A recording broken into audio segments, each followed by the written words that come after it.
Just check the voice, Haj Nadim. Yeah, I checked. بسم الله الرحمن الرحيم الحمد لله رب العالمين والصلاة والسلام على سيدنا محمد وأهل بيته الطيبين الطاهرين اللهم صل على محمد وآل محمد وعجل فرجهم. Just a quick recap.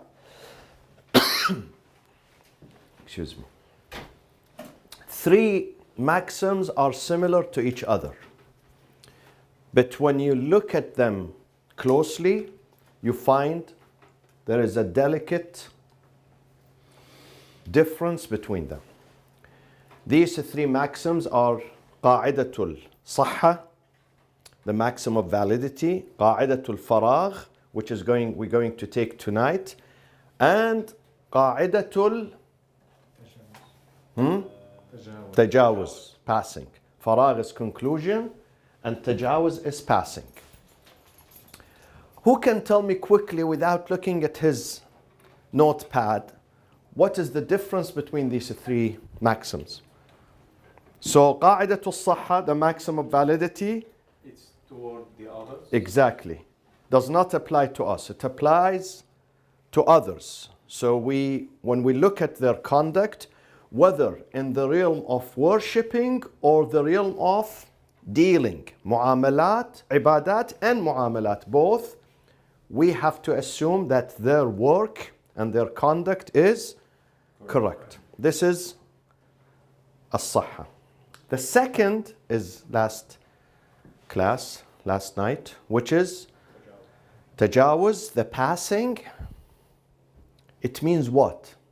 It means when we pass the action and we are engaged in the second action, not the second, the following action. Then we have a doubt. Doubt in what? Doubt in the existence of the previous action or in the correctness of the previous action. The existence. Huh? The act itself, the existence. Whether I did it or I didn't do it. Let's say you are in the state of sujood. Then a doubt comes to your mind. Did I do ruku'? Did I do ruku' or I just threw myself from qiyam to sujood without going through ruku'? Did I do or I didn't? This is about the existence, the asl of the act. Not whether the act is right or wrong. Has nothing to do with that. I don't know whether I did it or I did not do it. Then the maxim of passing, قاعدة التجاوز, it says, you say, yes, I did it, if you have doubt. But then we said it does not apply to the last act of prayers, which is tashahhud and taslim. Why? It applies to all other acts except the last one. Why? There's no enter after you exit. We have a class. We have a class here. Yes. After you exit, there's no entrance to the next phase. Because this maxim, it says when you exit one act and you enter into another act. So by tashahhud and taslim, you exited, but there is no more act to enter to because this was the last one. So in that case, if you did tashahhud and taslim, and then you don't know whether you did or you didn't. Yes, I am sitting. I know I've risen my head from last sujood. I remember because I said in my last sujood, Allahumma arzuqna al-rahata inda al-maut. I remember death, this, that. So I know I said it. So I did the sujood. But then after that, I'm confused. Did I do tashahhud or taslim or I was silent? Did I do it or not? Not whether I did it correctly or incorrectly. I don't even remember. So in this case, what should I do? Then, according to this maxim, shouldn't I just say I did it? Then you have to do it. Why? Assume that you didn't do it because there's nothing. Exactly. Ahsant, you are following us. Because I did not enter into another act after it. That was supposed to be the last act. So I have to do it, the tashahhud and taslim. Whereas the acts before it, I am in the tashahhud and taslim, Did I do the second rak'ah or I did one rak'ah? I don't remember. Was this, sujood. Did I do one sajda or two sajdas? The existence of it, not whether it is correct or not. And I am in the state of tashahhud and taslim. What should I say here? It's correct. It's correct. Because the Imam, we read the evidence, the hadith.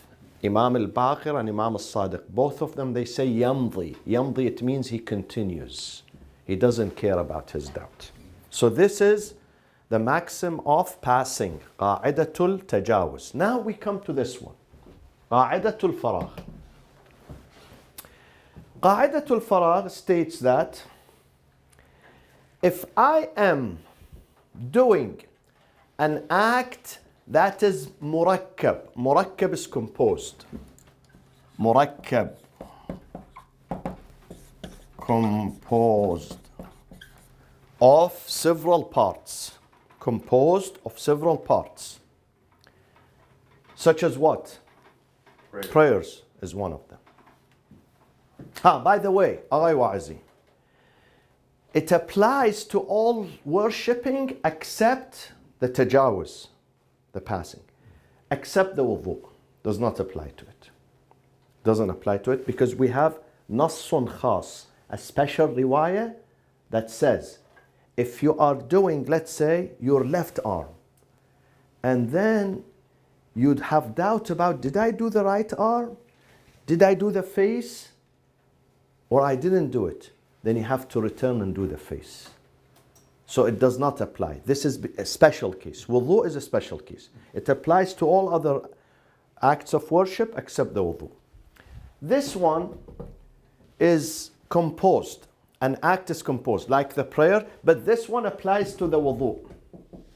This one, unlike the previous one, tajawuz, which does not apply to wudu, qa'idatul faragh, the conclusion, al-faragh, applies to wudu.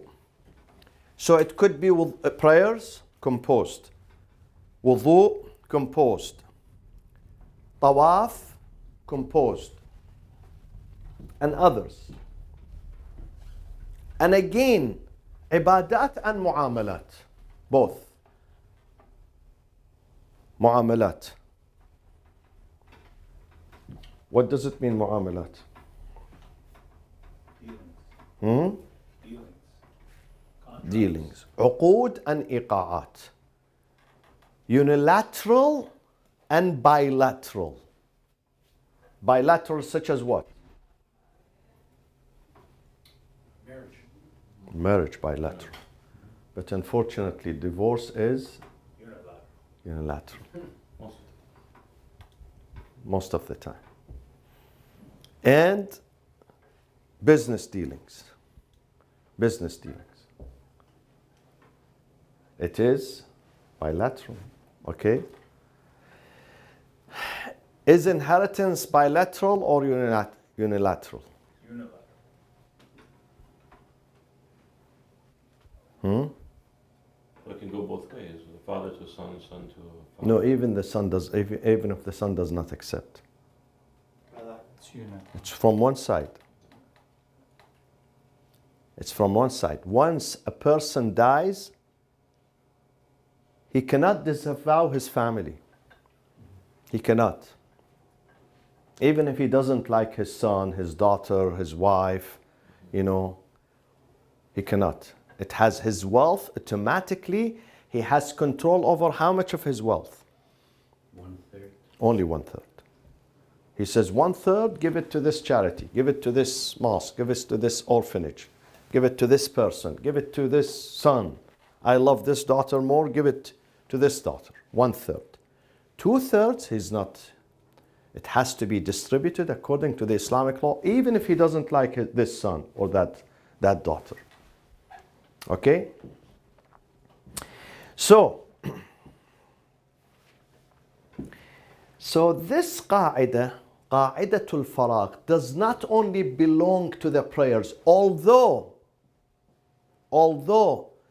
we're going to examine the evidence, the riwayat of this maxim, it is mostly about the prayers, but it is not confined to the prayers. Why?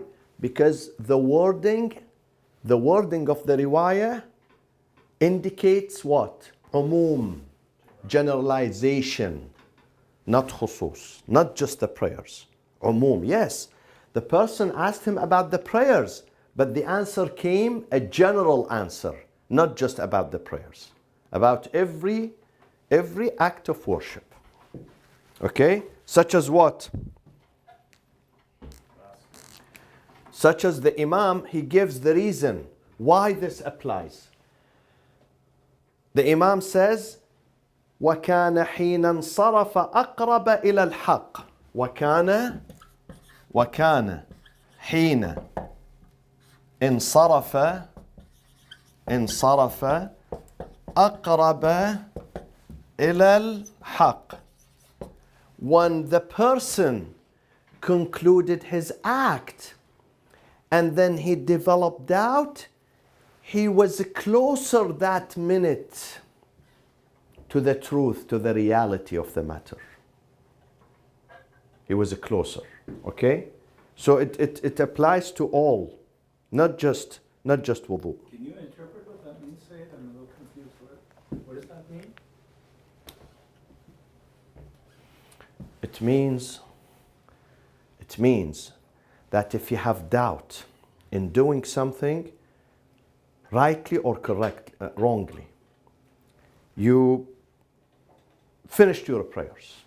Okay, let's assume you finished your prayers. As soon as you finished your prayers, did I do 3 rak'at? It is Maghrib. So did I do 3 or 2 or 4? Here, don't care about it. Because if you had done more or less, in that second you would remember. You would remember.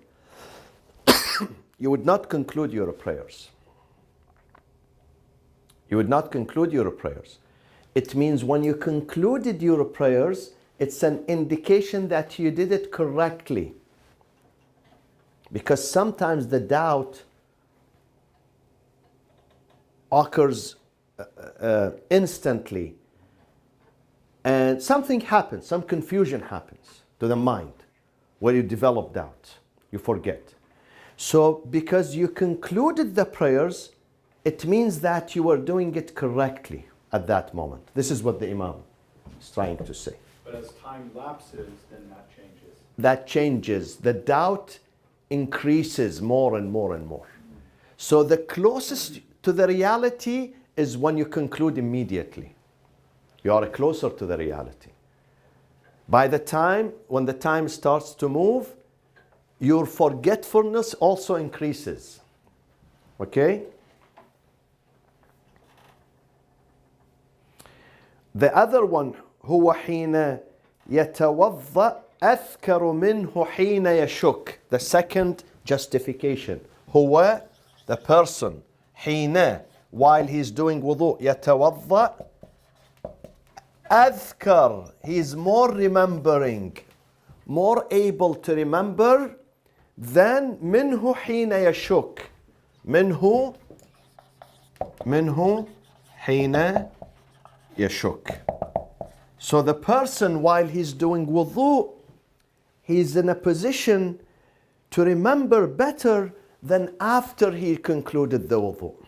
So if he had done something wrong, at that time he would remember it better, not later. Later he would not remember better. His memory is better when he's doing the wudu, while he's doing the act. Okay?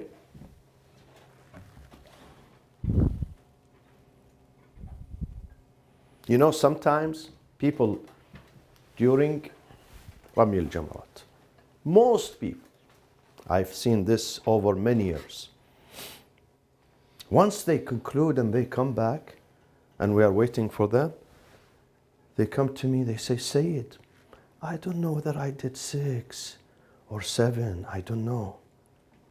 Or I don't know whether I did 7 or 8. I tell them, because at that time, people doubt more. Why? Because of the anxiety. The fear, the anxiety, the crowd, all these factors, they contribute. You can't focus. You focus on survival. The survival of the fittest, believe me. It's like a jungle. Survival of the fittest.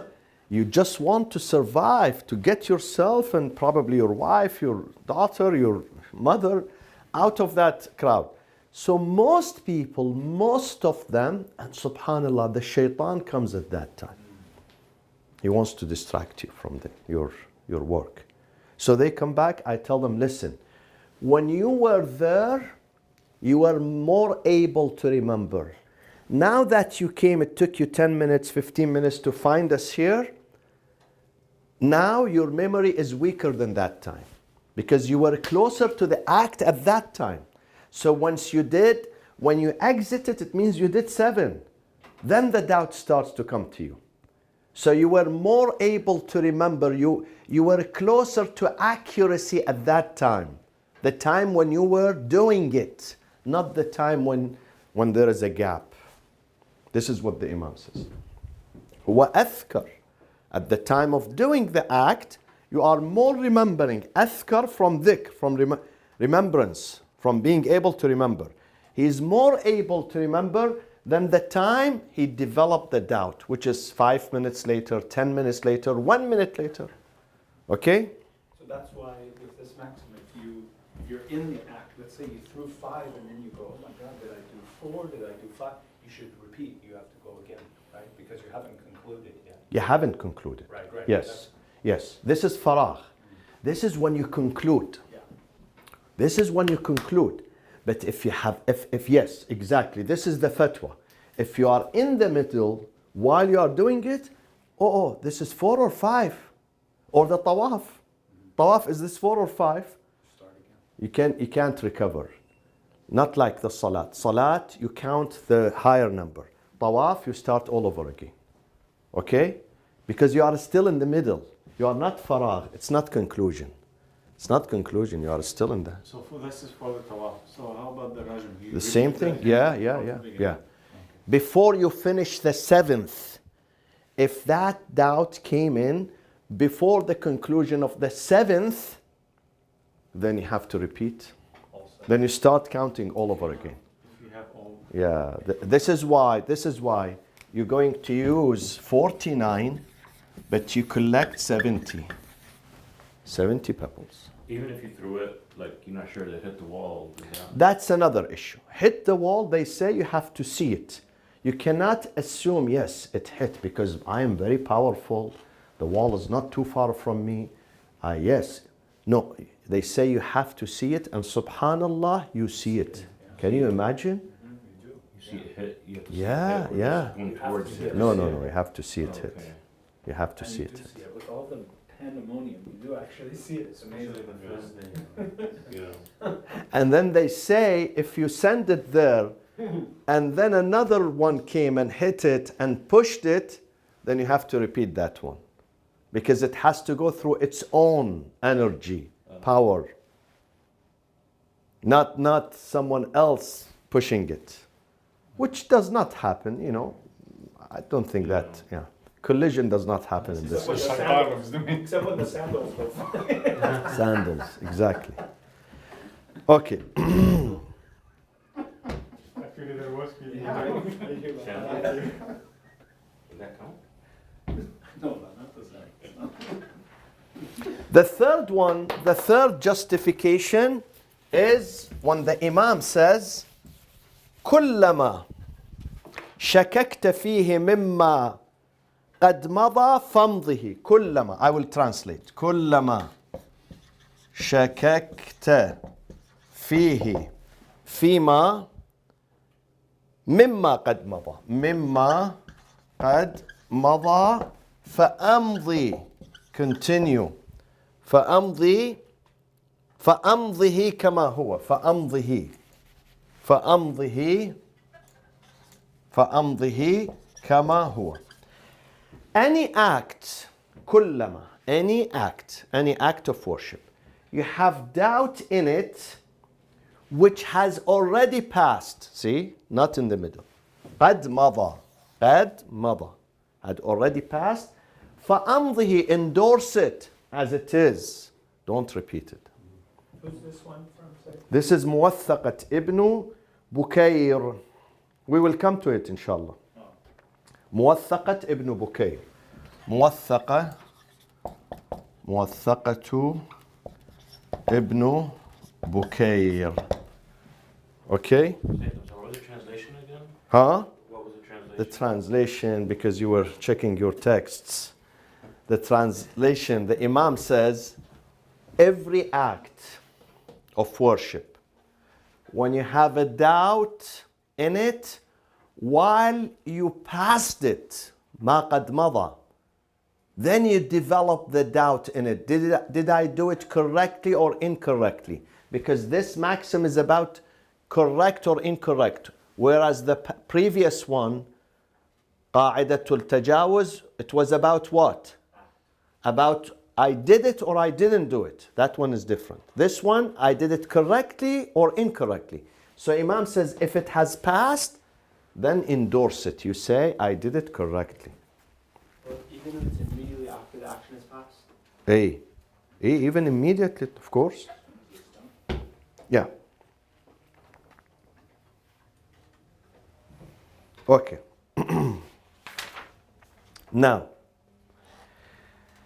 Now, if I know that I skipped the act or I did it incorrectly on purpose. For instance, I went to the ruku' and I didn't read anything. Or rather than saying Subhana Rabbi al-Azim, this is what is mandatory. Subhana Rabbi al-Azim. Wa bihamdih, Allahumma salli ala Muhammad wa ali Muhammad. Subhana. These are mustahab. The mandatory, Subhana Rabbi al-Azim. And sujood, Subhana Rabbi al-A'la. So rather than saying Subhana Rabbi al-Azim, I said, Allahumma ajjil farajahum, for instance. Or Ya Hussein. During Ashura, he was, overwhelmed with that. And then I went to sujood. Does this conclusion apply to You it? said on purpose, or you Yeah. intentionally wanted to? Yeah. No, then it doesn't apply. No. Of course. Does not apply because you did it intentionally. Qa'adatul faragh is not speaking about the acts that we do them intentionally wrong. Speaks about when you have doubt whether you did it rightly or wrongly. Not when you know you did it incorrectly. You know. You did it on purpose and you know you did it on purpose. Or some people come from tawaf or from Rami, they know they did 6. And then he does Salatul Tawaf, and then let's say on the way, after Sa'i and after Taqsir and after Tawaf al-Nisa, following day on the breakfast, while they are having breakfast, enjoying it, Sayyid, yesterday I did 6 because I was too tired. I couldn't do the 7th. So does that one apply to it? No. Of course it doesn't. You know you did it. You did 7. Qa'adatul faragh does not apply to these cases. So does that mean the Hajj is incomplete? Yeah. He's in big trouble. So Maulana, Because he has to repeat The whole thing in the order, whole. right? He's still in the state of ihram. Still in the Even state though of he did tafsir, he's even though he did taqsir, even though he came back home. He has to repeat the tawaf, either himself or send someone. Yeah, niyaba, someone to do that. so Maulana, it could be not on purpose. But there are certain acts, like Rami, someone can do only the Rami for him again. Not the entire thing. But the tawaf is one of the arkan. Yeah, sorry about that. I mean, it could be circumstances where you are in danger or something, and you skip. So what? You skip the act. So I mean, like. So you it's have not to like- repeat it later on. Yeah, you have to. You can skip, of course. Yeah. If you are in state, let's say, God forbids, there is fire, or the crane fell down the other 2 years ago. So you are running away. Of course, you have to run away. You should not stop there. But then you come back and you do it again. Okay. Now, what are the madrak, my friends? The madrak meaning the what? The evidences. Number one evidence is Sahihatu Muhammad ibn Muslim. Sahihatu Muhammad ibn Muslim. This is a great guy, Muhammad ibn Muslim. عن أبي عبد الله الصادق إمام الصادق عليه الصلاة والسلام الإمام الصادق أبي عبد الله. His nickname is Abu Abdullah. فالرجل يشك بعدما ينصرف من صلاته فقال لا يعيد ولا شيء عليه.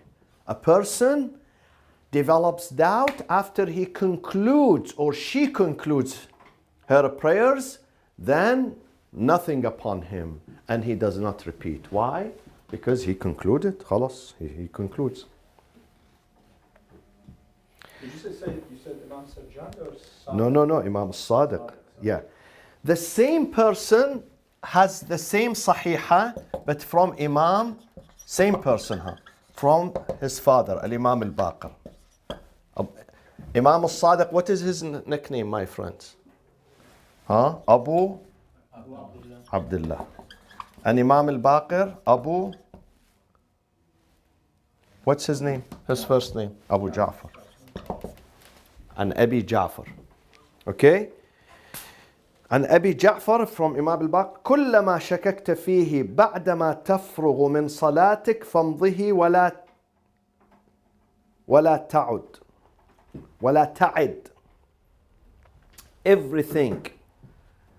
Everything you did it, after doing it you develop a doubt, then endorse it. فامضه, say I did it rightly and do not repeat it. And then we come to the third one, موثقة Muhammad ibn Muslim from Imam al-Baqir. موثقة, this time is موثقة. What does موثقة mean? Muhammad ibn Muslim, again from Imam al-Baqir. This is the third one. This is first, second. So what's the difference between Sahiha and موثقة, my friends? We've said this many times. Sahih is basically Imami, well, Muwathaq doesn't have to. Imami, trustworthy. Muwathaqa, they are trustworthy, but one or two in the chain of narrators are not imami. But trustworthy, but they are not imamis. Okay? I put this down earlier. What do you mean by imami? Imami 12er. Okay. Imami 12. Yes. كلما شككت فيه مما قد مضى فامضه كما هو. Everything, I put this. You asked me about the translation, Dr. Ali, about this one, موثقة. Everything, كلما, not just the prayers, every worshipping act,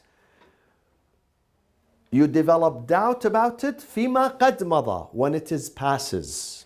You did it, you concluded it. Then فامضه, endorse it as it is, كما هو.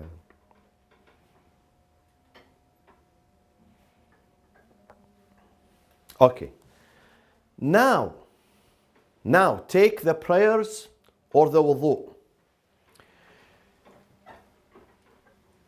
Take the prayers or the wudu. Should I wait until the end of the prayers? Only applies to the end of the prayers and the end of the wudu? Or no, if I finish one rak'ah, I have doubt in part of the act, not the entire act. See, part of it. Segmental. Segmental, right? According to this, it says every part, not just the whole part, not the whole act, every part of the act. So it applies to the parts and to the total too. But there's a limit. If you pass a certain stage, then you repeat the whole thing, right? What is it? The ruku' or the sujood. No. Where is this? Which book you read? The lecture. What does it tell me? Misha, if you could still catch up to the ruku' if you still didn't do the next sujood. We said last time. Oh, Yeah, yeah. If you, this is about what? About correct or about Oh. did I do it or not? Okay, did There you is do it? difference.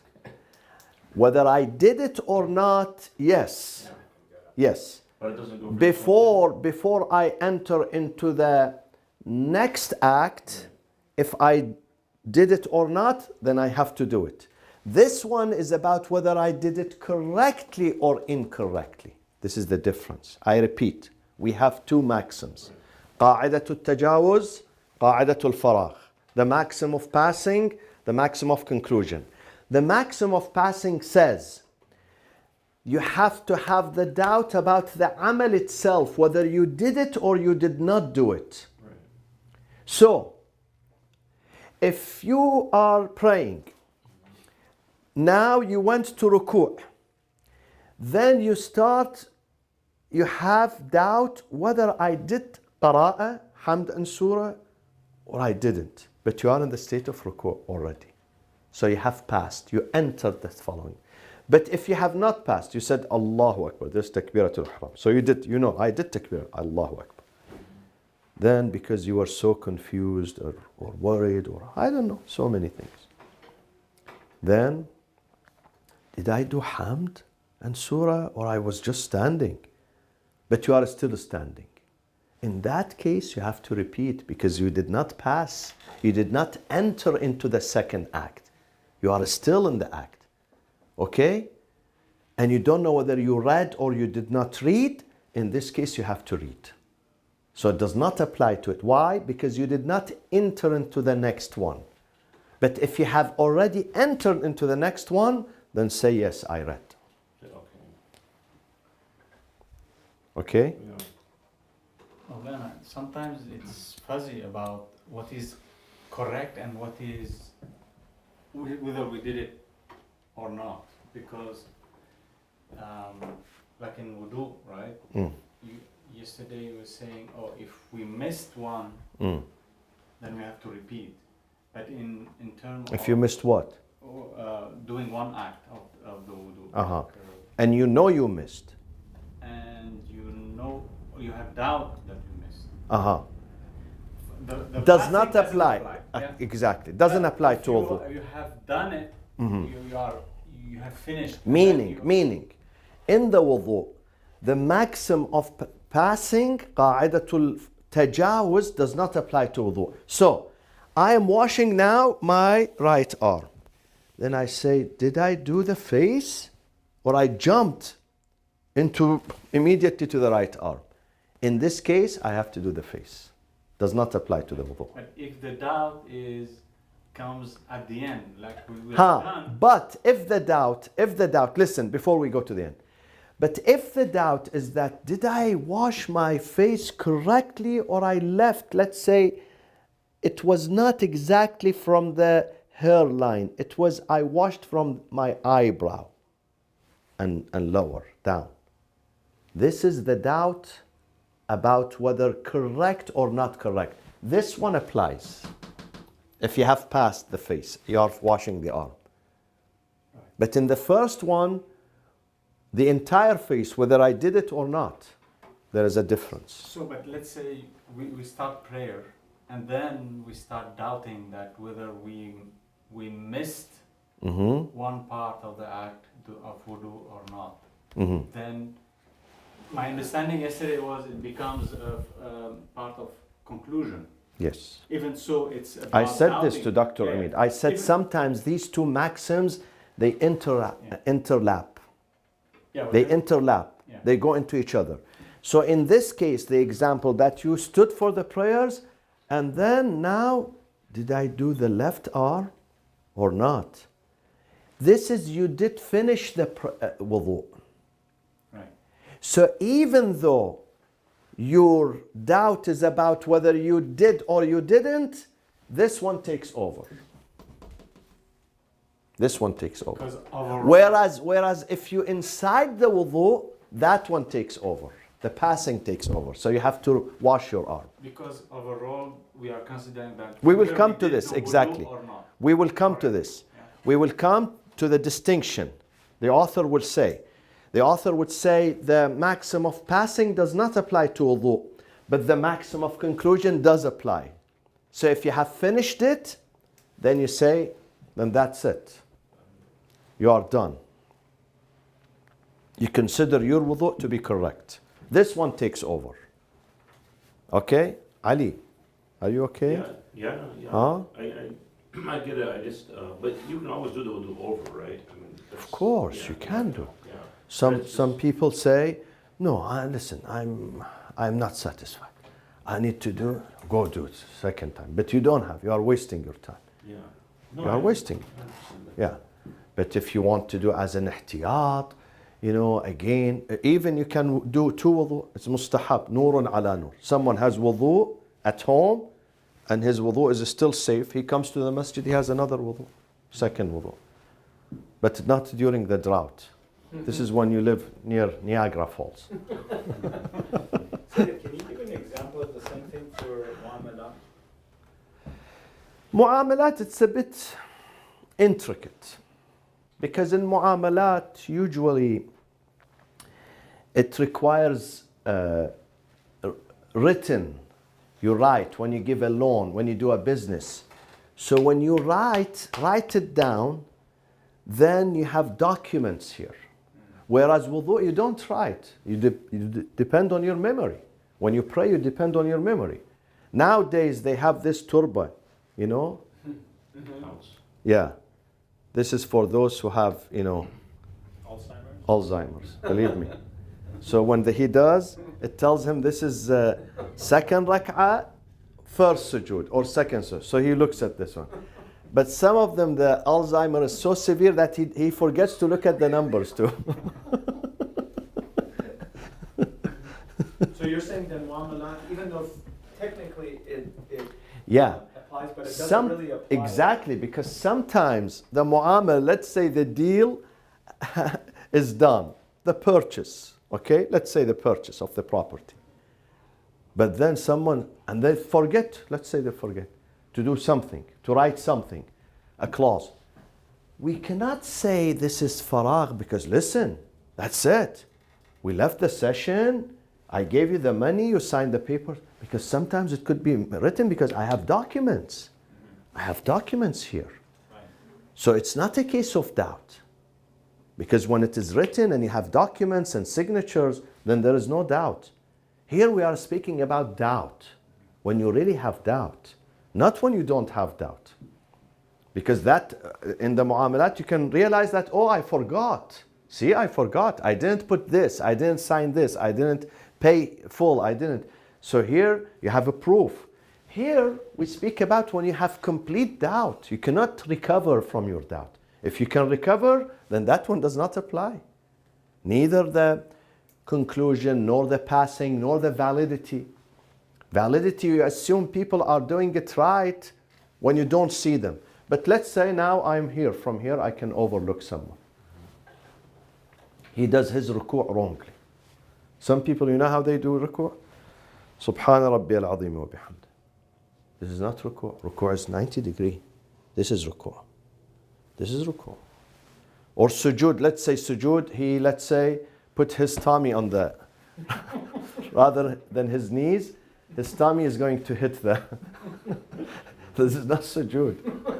Unless it's unintentional. Unless it's beyond control. Yeah. So if you see him doing it wrongly, or his fasting wrongly, or his tawaf, then you don't assume sahha. This is in sahha. This is invalidity, not validity. When you don't know, when you don't see, you assume that this is inshallah sahih. I remember when we were kids, my father would take us to Umrah twice a year by car. We lived in Kuwait. So he puts us in the car and we travel along the desert. Very horrible desert. Now Saudi Arabia is an oasis. Rest areas, hotels, coffee shops, highways, gas stations, restaurants. At that time, none of these existed.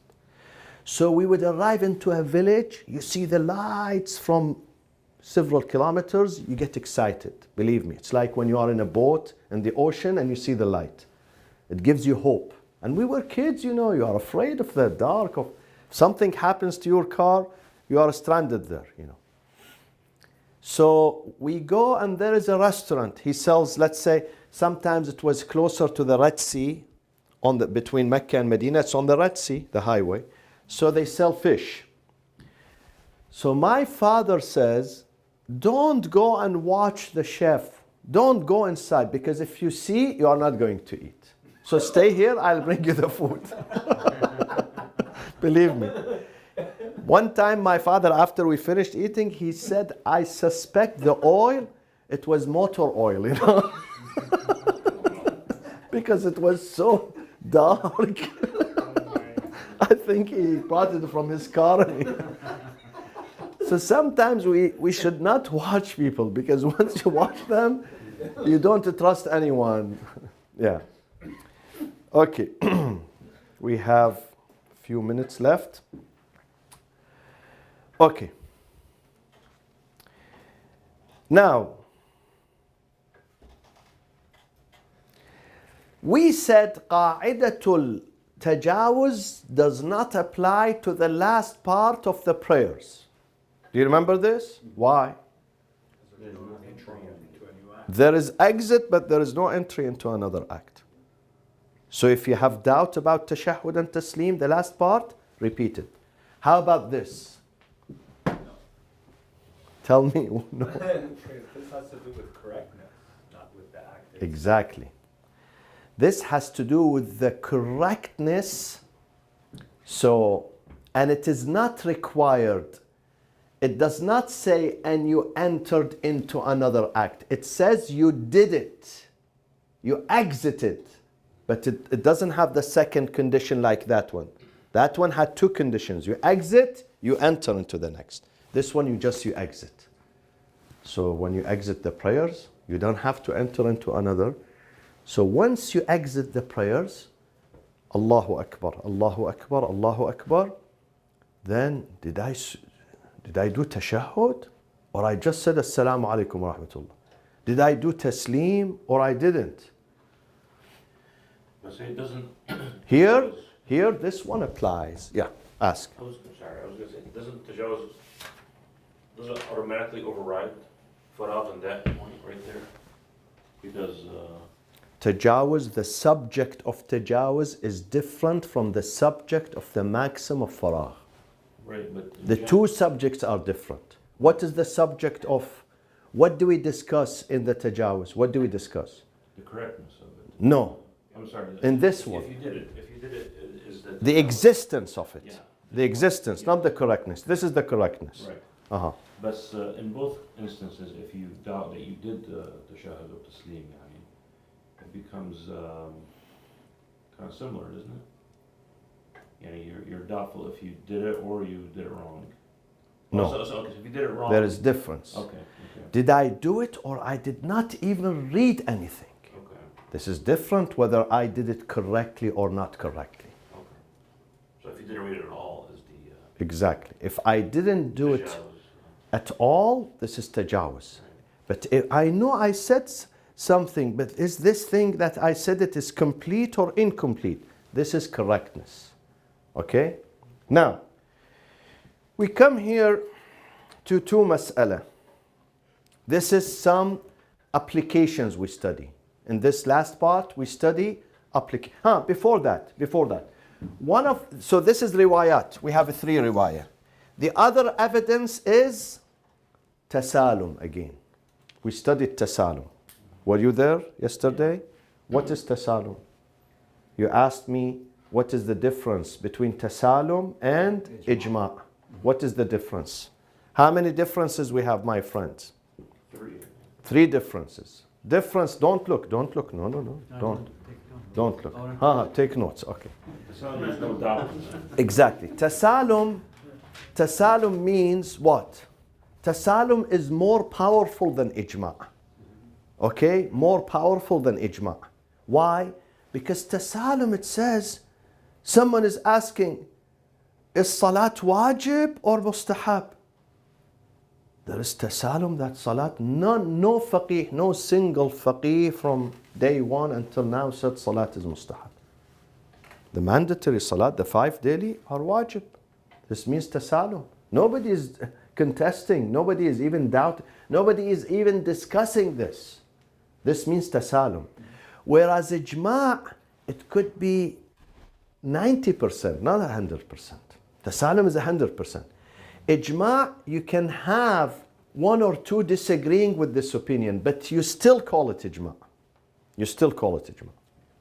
Then the other thing, ijma', you have to see it in a book to reach this conclusion, to say yes. You have to see all the opinions in the book. Whereas tasalum, you don't have to see it written in the book. By merely being silent on this, it means they approve. Okay? So you don't have to get statement from them. This is the meaning. This is the difference. So another evidence of this, beside the riwayat, is the tasalum of the fuqaha. They agreed upon this. It is so obvious and so proving that we consider tasalum as one of the evidences of this conclusion. وصلى الله وسلم على سيدنا محمد وأهل بيته الطيبين الطاهرين.